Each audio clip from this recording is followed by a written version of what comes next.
यह क्या बदतमीजी है, तुम ऐसा क्यों करते रहते हो मेरे साथ।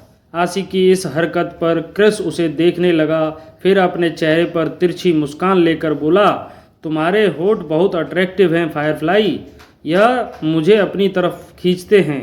अब मैं और कंट्रोल नहीं करना चाहता। मैं जानता हूँ यह तुम्हारे लिए थोड़ा अजीब है, लेकिन तुम्हें अब इसकी आदत डालनी होगी। और कुछ मत कहो। आशी की आंखों पर अपने हाथ रखकर क्रिश बोला, अपनी आंख बंद करो और मुझे फील करो। कहते हुए क्रिश ने आशी को तुरंत फ्लिप करके अपनी गोद में अपने सामने बैठा लिया। अब दोनों के सीने एक दूसरे के बहुत करीब थे और रह रह कर आपस में छू रहे थे। इससे पहले आशी कुछ समझ पाती, क्रिस ने अपना एक हाथ उसके सर के पीछे होल्ड किया और दूसरे से उसकी कमर को पकड़कर अपने करीब करते हुए उसके लिप्स पर अपने लिप्स रख दिए। आशी कुछ भी रिएक्ट नहीं कर पाई।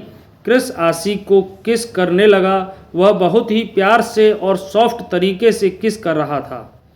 क्रिस ऐसा पहली बार कर रहा था। आशी उसकी इस हरकत से हैरान थी और वह कोई भी एक्शन नहीं ले पा रही थी। क्रिस उसके होठों को बहुत ही प्यार से चूम रहा था, कभी आशी के नीचे वाले लिप्स को तो कभी अपर लिप्स को। इसका एक हाथ आशी की कमर से चलते हुए पीछे की तरफ गया और उसकी पीठ को सहलाना शुरू कर दिया। लगभग 10 मिनट तक आशी को लगातार किस करने पर आशी की सांस फूलने लगी। क्रिस का उसके होठों को छोड़ने का कोई इरादा नहीं था, लेकिन ना चाहते हुए भी उसने उसके होठों को आज़ाद किया और अपने होठ से आशी की गर्दन पर किस करते हुए आगे बढ़ा। आशी कह रही थी, छोड़ो मुझे, क्या कर रहे हो तुम, मत करो, दर्द हो रहा है। आशी अब तक मचल उठी थी। उसने ऐसा मीठा दर्द पहली बार फील किया था। नहीं फायरफ्लाई, यह तुम्हें आज नहीं तो कल करना ही होगा। इस पल को एंजॉय करो।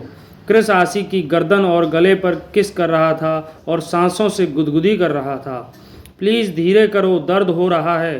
फायरफ्लाई, तुम बहुत सुंदर हो और मुझे बहुत अच्छी लगती हो।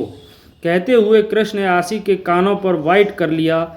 साइको, छोड़ो मुझे, अजीब लग रहा है। आशी बात सुनकर क्रिस उसके नेक से अपना चेहरा निकालकर आशी के चेहरे की तरफ देखते हुए बोला, एक बात बताओ, तुम कितने साल की हो?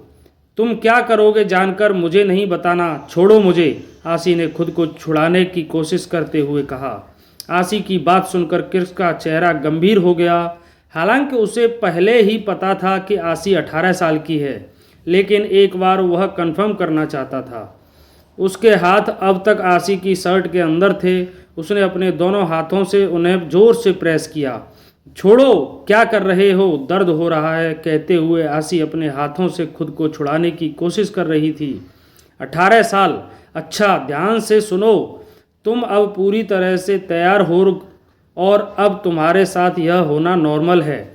मैं जो कर रहा हूँ इससे तुम्हारी बॉडी जल्दी ग्रो होगी, इसलिए अब तुम्हें इसकी आदत डालनी होगी। मैंने तुमसे पिछली बार कहा था जब हम लोग प्रैक्टिकल शुरू करेंगे, और आज से प्रैक्टिकल शुरू हो चुका है। मैं तुम्हें गर्ल्स की बॉडी के बारे में सब समझाऊंगा, क्योंकि मुझे पता है तुम उसके बारे में कुछ नहीं जानती। हम लोग धीरे धीरे आगे बढ़ेंगे, बहुत जल्द तुम सब सीख जाओगी। कहते हुए क्रिस बड़े प्यार से उसके ब्रेस्ट को शर्ट के अंदर सहला रहा था। क्रिस की बात सुनकर आशी मुंह बनाते हुए बोली, मुझे कुछ नहीं सीखना तुमसे, छोड़ो मुझे अजीब लग रहा है। फायरफ्लाई, तुम्हें यह सीखना होगा, तभी तो तुम मुझे बर्दाश्त करने लायक बनोगी। बस तब तक मुझे खुद को कंट्रोल करना है। क्रिस ने एक सातिर मुस्कान के साथ कहा। तो आशी ने पूछा, तुम्हें बर्दाश्त करना होगा, कहने का मतलब क्या है तुम्हारा? मुझे कुछ समझ नहीं आ रहा है। वही तो तुम्हें समझाना है Firefly, but you don't worry, बहुत जल्द तुम समझ जाओगी। बस तुम इतना समझ लो, अब तुम्हें मेरे टच की आदत डालनी होगी। अब मैं रोज़ आऊँगा तुमसे मिलने और हर रोज़ कुछ सिखाऊंगा। अब तुम अपनी क्लासेस के लिए तैयार रहो। कहते हुए क्रिस शर्ट के ऊपर से ही उसके ब्रेस्ट पर एक डीप किस करता है, जिसके कारण आशी के शरीर में एक करंट सा दौड़ जाता है। मैं किसी की नहीं हूँ, तुम लोग पागल हो। वहाँ उस युवान खन्ना ने परेशान किया हुआ है और यहाँ तुम। मैं किसी की प्रॉपर्टी नहीं हूँ, मैं किसी की नहीं हूँ, ना तुम्हारी ना उसकी। मैं अपनी हूँ, सिर्फ अपनी। तुम लोग दूर रहो मुझसे, आसी ने गुस्से में कहा। युवान खन्ना? कौन युवान खन्ना? क्या कह रहा था वह तुमसे? कहते हुए कृष के चेहरे के भाव गंभीर और कठोर हो गए। इस वक्त उसका चेहरा देखकर बताया जा सकता था कि वह गुस्से में आ चुका है। बोलो, क्या कह रहा था वह तुमसे? कहते हुए कृष ने आसी के ब्रेस्ट को दबाया। वह कह रहा था, मैं उसकी हूँ, वह मुझे गर्लफ्रेंड बनाना चाहता है। कल सुबह उसे जवाब देना है, लेकिन अथर्व भैया ने कहा वह अच्छा लड़का नहीं है, मेरे साथ गलत करना चाहता है। आसी की बात सुनकर कृष का चेहरा हद से ज़्यादा सख्त हो गया। उसके चेहरे के एक्सप्रेशन डार्क हो गए। उसने आसी के चेहरे की तरफ देखते हुए कहा, क्या तुम उसे पसंद करती हो? क्या जवाब देने का सोचा है तुमने? मुझे नहीं पता पसंद वसंद क्या होता है। अथर्व भैया ने कहा गर्लफ्रेंड बॉयफ्रेंड अच्छे नहीं होते। वह मुझे छूना चाहता है जैसे तुम छू रहे हो। इसका मतलब तुम भी अच्छे नहीं हो। तुम जाओ यहाँ से। आसी की बात सुनकर क्रिस को अजीब लगा। हालांकि उसे गुस्सा आ रहा था, लेकिन उसने किसी तरह खुद को कंट्रोल करते हुए पूछा, तुम जानती हो गर्लफ्रेंड बॉयफ्रेंड क्या होता है? सुनो फायरफ्लाई, बॉयफ्रेंड अपनी गर्लफ्रेंड के साथ वही करता है जो मैं तुम्हारे साथ कर रहा हूँ। उसके आगे भी बहुत कुछ करता है जो मैं तुम्हें धीरे धीरे सिखा दूंगा। अब तुम्हें मेरे टच की आदत डालनी होगी। तुम्हारे साथ यह सब सिर्फ मैं ही कर सकता हूँ। मेरे अलावा तुम्हारे साथ यह सब कोई और नहीं कर सकता। समझ गई तुम? कल जब युवान खन्ना तुमसे पूछेगा तो तुम उसे जवाब देना कि तुम्हारा पहले ही बॉयफ्रेंड है और तुम उसमें इंटरेस्टेड नहीं हो। समझ गई? बॉयफ्रेंड? क्या तुम मेरे बॉयफ्रेंड हो? लेकिन मैं तो तुम्हारा नाम भी नहीं जानती। आसी ने कहा, तुम्हें कोई ज़रूरत नहीं है मेरा नाम जानने की। तुम सिर्फ इतना जान लो, मैं तुम्हारा साइको सैया हूँ और अब हम दोनों बॉयफ्रेंड गर्लफ्रेंड की तरह रहेंगे। तुम्हारे साथ मैं जो कर रहा हूँ यह करने का हक सिर्फ मुझे है। तुम अब किसी और को अपनी बॉडी छूने नहीं दे सकती। सिर्फ मैं तुम्हें टच कर सकता हूँ। समझ गई तुम? कृष्ण ने एक कठोर आवाज़ में कहा। तो आसी मायूसी से बोली, हाँ समझ गई, अब छोड़ो मुझे। आसी की बात सुनकर कृष्ण ने अपने हाथ उसकी शर्ट से बाहर निकाले और आसी के होठों पर एक बार फिर अपने होठ रख दिए। उसे किस करने लगा। लगभग 5 मिनट बाद उसने उसके होठों को स्मूच करके छोड़ दिया। क्रिस की नज़र घड़ी पर पड़ी जिसमें इस वक्त रात के लगभग 1:30 बज रहे थे। फिर आसी के बालों को ठीक करते हुए बोला, रात बहुत हो चुकी है फायरफ्लाई, अब सो जाओ, मैं चलता हूँ, कल फिर आऊँगा। कहते हुए उसने आसी को अपनी गोद से उतारकर बेड पर बैठाया। फिर उठकर चलने को हुआ, तभी उसे कुछ याद आया और वह आसी की तरफ घूमकर उसे देखते हुए बोला, दूसरे लड़कों से दूर रहना फायरफ्लाई। कहकर उसने आसी के माथे पर किस किया। आसी उसकी इस हर तरह करने से हैरान थी। वह गुस्सा हो रही थी पर बेचारी कुछ कर नहीं सकती थी। क्रिस उठकर खड़ा हुआ और अपने कहे हुए बोल दोहराकर आसी को एक नज़र देखकर चेहरे पर प्यारी सी मुस्कान लाते हुए उस कटोरी से चम्मच लेकर उसे किस करते हुए बोला, वैसे खाना बहुत टेस्टी था, कल से एक्स्ट्रा डिनर बनाना, मैं यहीं खाऊंगा, अब मैं चलता हूँ। कहकर मुस्कुराते हुए उस चम्मच को लेकर वहाँ से चला गया। क्रिस के जाने से आसी मुंह बनाते हुए उसे देखते रह गई और कोसते हुए बोली, चोर कहीं का, चम्मच भी ले गया। तभी आसी को अपने ब्रेस्ट में थोड़ा दर्द महसूस हुआ। उसने शर्ट के ऊपर से ही ब्रेस्ट को सहलाते हुए कहा, साइको कहीं का, मुझे कितना दर्द हो रहा है।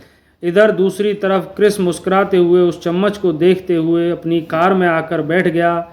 इस वक्त क्रिस के चेहरे पर वह मुस्कान इतनी प्यारी लग रही थी कि अगर कोई देखता तो हैरान हो जाता।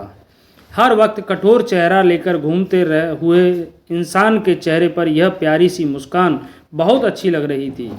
क्रिस कार में बैठकर लगातार उस चम्मच को देख रहा था।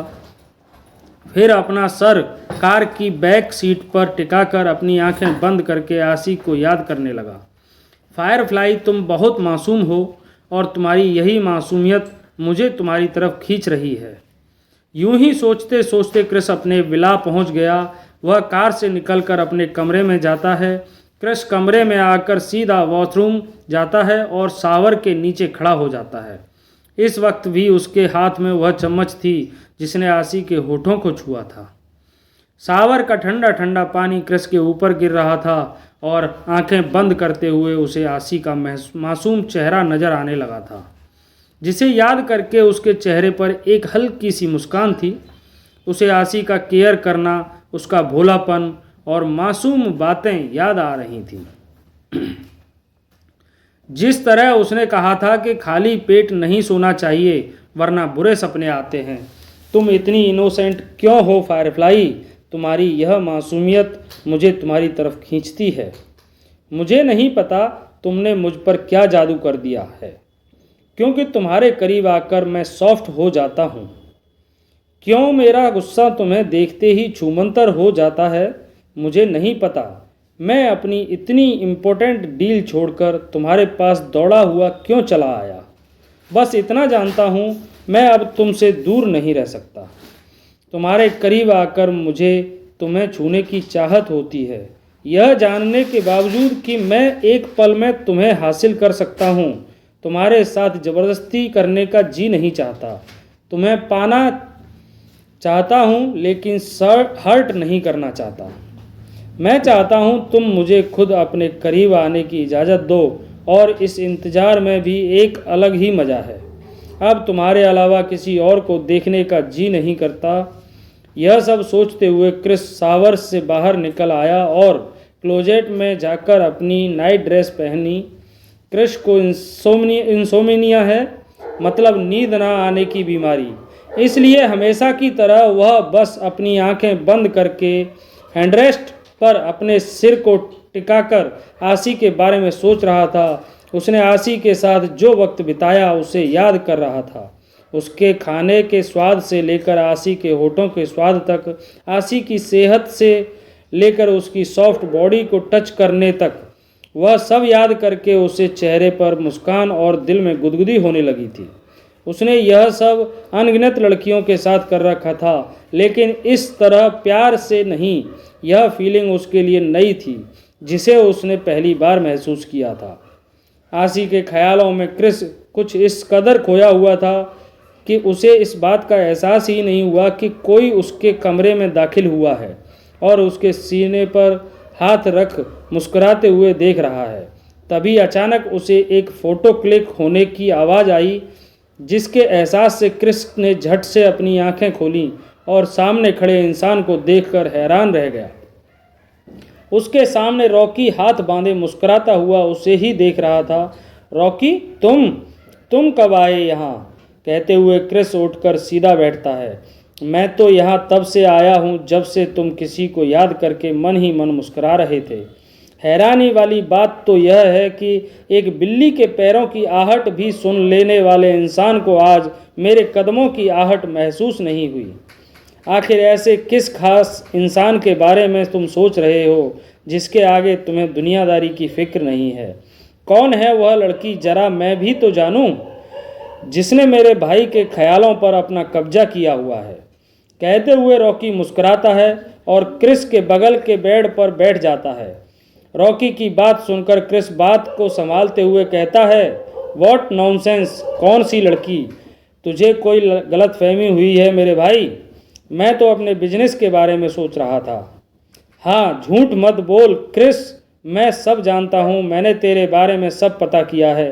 तू अपने काम के सिलसिले में फ्लोरिडा गया था और वहाँ तूने 5 दिनों का काम को 2 ही दिन में निपटा के वहाँ से सीधा किसी लड़की से मिलने गया।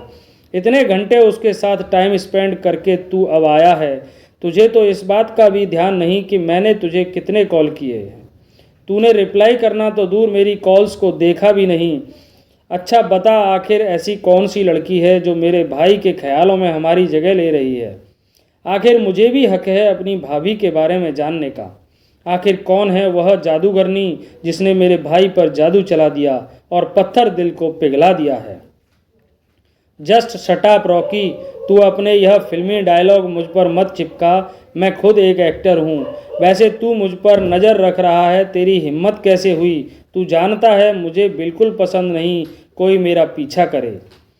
क्रिस ने कठोर शब्दों से कहा, लेकिन रॉकी बिंदास होकर बोला, कम ऑन क्रिस, तू मेरा भाई है और तू अपना यह गुस्सा अपने लोगों पर दिखाना, मुझ पर नहीं, क्योंकि मैं तुमसे नहीं डरता। तू भाभी के बारे में मुझे नहीं बताना चाहता तो मत बता। यह तेरी पर्सनल लाइफ है, मैं इसमें इंटरफेयर नहीं करूँगा। लेकिन एक बात कह दूँ, वह जो भी लड़की है उसे अपने गुस्से से दूर रखना। कहीं ऐसा ना हो वह तुझे प्यार करने की जगह तुझसे नफरत करने लगे। लड़कियों को हैंडल करना थोड़ा मुश्किल होता है। तू अब तक किसी सीरियस रिलेशनशिप में नहीं पड़ा, लेकिन तेरे चेहरे की मुस्कान देखकर लग रहा है कि अब तुझे सच में प्यार हुआ है। तो वह जो कोई भी है उसे प्यार से हैंडल करना। मैं नहीं चाहता तू अपने प्यार को अपने हाथों से हर्ट करके खुद हर्ट हो जाए। वॉट नॉनसेंस, क्या बातें कर रहा है तू?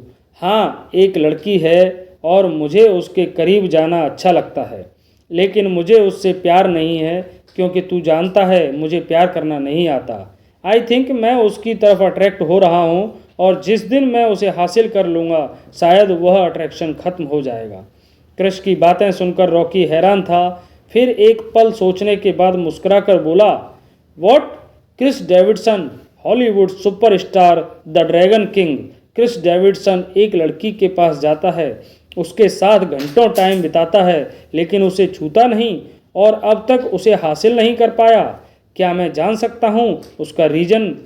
क्योंकि जहाँ तक मैं जानता हूँ तेरे साथ लड़कियाँ पहली ही रात को निपट जाती हैं। तो इस लड़की पर मेहरबानी की वजह जान सकता हूँ? ऐसी क्या वजह है कि तूने खुद को कंट्रोल करके रखा है? क्रिस खूब कोशिश करता है अपने प्यार भरे एक्सप्रेशन छुपाने की, लेकिन शायद अपने भाई के सामने ही वह दिल की बात कर सकता था। वह बोला, अरे यार, बस ऐसे ही, क्योंकि वह लड़की बहुत इनोसेंट है, नाजुक सी है। ऐसा लगता है जैसे कोई कांच की गुड़िया हो और छूने पर टूट जाएगी। वह फिजिकल रिलेशनशिप के बारे में कुछ नहीं जानती और मैं उसके साथ कोई ज़बरदस्ती नहीं करना चाहता। बस इसलिए उसे वक्त दे रहा हूँ। और सच तो यह है कि पता नहीं क्यों मुझे उसके साथ फिजिकल होने की कोई जल्दबाजी नहीं है। उसके करीब बैठकर मुझे सुकून मिलता है। उसकी बेवकूफ़ी भरी बातें सुनना अच्छा लगता है। वह जब मुस्कुराती है तो मुझे भी मुस्कुराने का मन करता है। कहते हुए क्रिस एक बार फिर आशिक के ख्यालों में खोने लगा। आशिक का जिक्र करते हुए उसके चेहरे और आंखों में एक चमक थी जिसे रॉकी ने देख लिया था। क्रिस की बात सुनकर रॉकी जोर जोर से हंसते हुए कहता है, ओ माय गॉड क्रिस, तू उस लड़की के बारे में इतना सोच रहा है और तू कहता है कि तू उससे प्यार नहीं करता। अरे यह प्यार नहीं तो और क्या है रे? अच्छा एक बात बता, क्या हर वक्त तुझे उस लड़की का ख्याल आता है? आंखें बंद करने पर उसका चेहरा नज़र आता है? उसका ख्याल हर वक्त तेरे दिलो दिमाग में रहता है? काम में मन नहीं लगता? उससे मिलने की बेचैनी रहती है? क्रिस थोड़ा सोचकर बोला, हाँ तो क्या हुआ? तेरा मन करता है उसका चेहरा देखता रहूं, उसकी बातें सुनता रहूं, उसके करीब बैठा रहूं। उसके करीब जाने के लिए दिल बेचैन रहता है। क्या उसे तकलीफ़ में देखकर तुझे तकलीफ़ होती है? तेरे दिल में कुछ चुभता हुआ सा महसूस होता है? तेरी हार्ट बीट फास्ट हो जाती है? यह सब सुनता हुआ क्रिस आशी के बारे में सोचता है और उसे रसोई में उसकी उंगली कट जाना याद आता है। उस पल क्रिस उसके लिए बहुत परेशान हो गया था। उस मोमेंट को याद करके क्रिस के मुंह से अनजाने में निकल जाता है, हाँ रॉकी। फिर पूछता है, क्या उसे हंसता हुआ देखकर तेरे चेहरे पर मुस्कान आती है? क्या उसके करीब किसी और को देखकर या उसकी ज़ुबान से किसी और का नाम सुनकर तुझे जलन होती है? तेरा जी चाहता है दुनिया से छुपा कर उसे अपना बना ले ताकि कोई उसे देख ना पाए। उसे छूने का हक, उसे देखने का हक सिर्फ तेरा हो। हाँ बाबा हाँ, सब होता है, लेकिन तू कहना क्या चाहता है? क्रिस ने चिल्ला कर पूछा, जिस पर रॉकी ठहाका लगाकर हंस पड़ा। ओ माय गॉड भाई, इतनी सिंपल सी बात तुझे समझ नहीं आ रही क्या? यह भी मैं ही बताऊं तुझे? सुन, तुझे प्यार हो गया है, वह लड़की तेरे दिल में अपनी जगह बना चुकी है। हाँ क्रिस, यही प्यार है, और इस बात को तू जितनी जल्दी समझ जाएगा तेरे लिए अच्छा होगा। इससे पहले कि उस लड़की के दिल में कोई और बस जाए, क्योंकि इस दुनिया में तू अकेला नहीं है उसके आसपास। अगर वह लड़की तेरी डिस्क्रिप्शन के मुताबिक इतनी ही इनोसेंट और क्यूट है तो आई थिंक उसके आगे पीछे उसके आशिकों की लाइन लगी होगी और तुझे अपनी जगह कंफर्म करने के लिए थोड़ा स्ट्रगल करना होगा, क्योंकि आई एम श्योर तूने उस लड़की के ऊपर भी अपना गुस्सा जाहिर कर दिया होगा और वह तुझसे कहीं ना कहीं डरती होगी। इसलिए मेरे हैंडसम ब्रदर, उसने अब तक खुद को टच भी नहीं करने दिया होगा। तो इससे पहले कि उसके दिल में कोई और बस जाए। क्या बकवास है क्रिस, रॉकी की बात काटता हुआ चिल्ला दिया। ऐसा नहीं हो सकता, वह मुझसे दूर नहीं जा सकती। मैं उसके हर आशिक को ख़त्म कर दूंगा। मुझे नहीं पता प्यार क्या होता है, मुझे उससे प्यार है या नहीं मुझे नहीं पता, ओके, लेकिन वह लड़की मेरी है और मैं उसे खुद से दूर ले जाने वाले हर रास्ते को बंद कर दूंगा। हमारे बीच जो भी आएगा मैं उसे रास्ते से हटा दूंगा। क्रिस गुस्से में दांत पीसते हुए टेबल पर रखा शीशे के जग को दीवार पर पटक कर फोड़ दिया। इस वक्त उसकी आंखें गुस्से में लाल थीं, यह सोचकर कि आसी की ज़िंदगी में कोई और भी आ सकता है। क्रिस को इतने गुस्से में देखकर रॉकी ने उसे शांत करते हुए कहा, रिलैक्स क्रिस, तू इतना हाइपर क्यों हो रहा है? देख, तू अपने गुस्से को कंट्रोल कर, समझा? वह लड़की है, कोई डील नहीं, जो एक सेट नहीं हुई तो दूसरी हो जाएगी। अगर तू उसे सच में प्यार करता है तो तेरी ज़िंदगी में उसकी जगह कोई और नहीं ले पाएगा। इसलिए बेहतर यही होगा कि तू उस लड़की को प्यार से हैंडल कर। सबसे पहले उसे खुश रख, उसे अच्छा बन के दिखा, उससे दोस्ती कर, अपने साथ कंफर्टेबल कर, क्योंकि लड़कियां प्यार से हैंडल होती हैं, ज़बरदस्ती से वह सिर्फ नफ़रत करती हैं।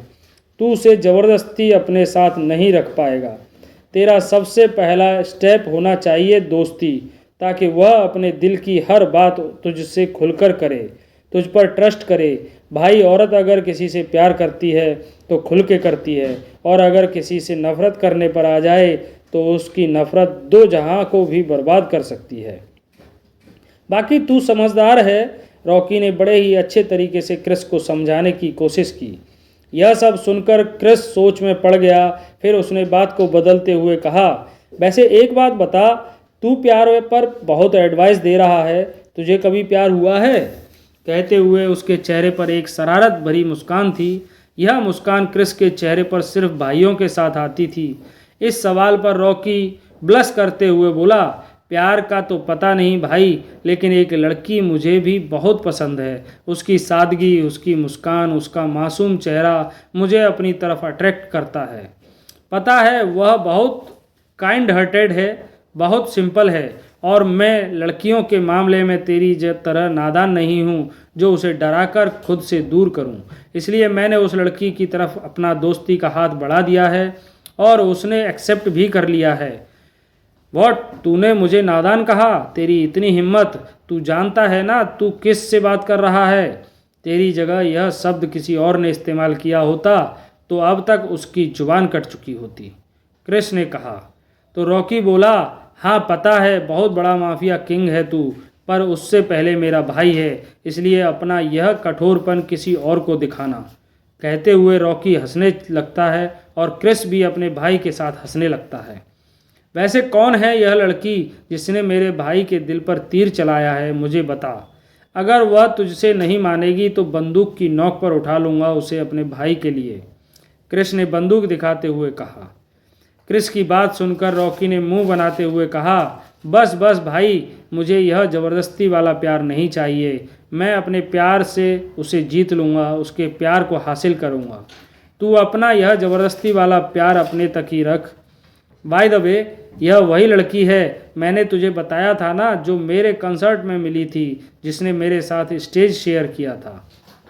अरे वही, जिसे मैंने समुद्र किनारे पहली बार देखा था, क्रिस ने याद करते हुए कहा।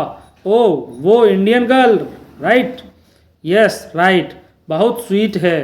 तुझे पता है, वह बहुत अच्छा खाना बनाती है। जिस दिन मैंने तुझे कॉल किया था और तू बिजी था, एक्चुअली मैं एक प्रॉब्लम में फंस गया था, तो उसने मेरी हेल्प की थी और इसी बहाने मुझे उसके घर जाने का मौका मिला। वह एक दोस्त के साथ रहती है, उसे अपने देश से बहुत प्यार है। इंग्लिश गाने नहीं सुनती, यहाँ तक कि मुझे पहचानती भी नहीं। उसे सिर्फ बॉलीवुड पसंद है। उसे वेस्टर्न ड्रेस और वेस्टर्न कल्चर पसंद नहीं। अरे, सबसे कमाल की बात, वह बहुत अच्छा कथक डांस करती है। उसके लिए अब मैं भी कथक डांस सीखने की सोच रहा हूँ ताकि उसे इम्प्रेस कर सकूँ। रॉकी के मुंह से उस लड़की के सारे डिस्क्रिप्शन सुनकर एक पल के लिए क्रिस का दिल एक अनजान डर से घिर गया। उसके चेहरे की मुस्कान गायब हो गई और दिल जोरों से धड़कने लगा। उसका चेहरा अब डार्क होने लगा था। उसने अपने दिल पर काबू करते हुए डार्क एक्सप्रेशन के साथ रॉकी से पूछा, इंडियन गर्ल वेस्टर्न कल्चर को पसंद नहीं करती क्या? वह अपने किसी मेल फ्रेंड के साथ रहती है। हाँ, तो इसमें कौन सी बड़ी बात है? वह सिर्फ उसका दोस्त है और अब वह मेरा भी दोस्त है, रॉकी ने स्माइल करते हुए कहा। अब क्रिस का दिल जोरों से धड़कने लगा था। उसके हाथ पैर भी कांप रहे थे। वह मन में प्रेयर कर रहा था कि यह लड़की आसी ना हो, लेकिन रॉकी ने जो डिस्क्रिप्शन दिया था वह आसी से मिलता जुलता था। क्रिस ने देर किए बिना बड़ी हिम्मत जुटाकर रॉकी से पूछा, उस लड़की का नाम क्या है और वह करती क्या है? रॉकी ने मुस्कुराते हुए बताया, वह कैलिफोर्निया यूनिवर्सिटी में स्टूडेंट है और उसका नाम है। क्या होगा जब सच्चाई सामने आएगी? क्या क्रिस सच में आसी के हर आशिक को मार डालेगा? जानने के लिए पढ़िए और सुनिए आसी और क्रिस की मज़ेदार कहानी का अगला भाग। दोस्तों, कमेंट करके ज़रूर बताइएगा कि आखिर आसी किसको मिलेगी। दोस्तों, वीडियो को लाइक और शेयर ज़रूर करें। साथ ही अगर आप चैनल पर नए हैं तो चैनल को सब्सक्राइब करना ना भूलें।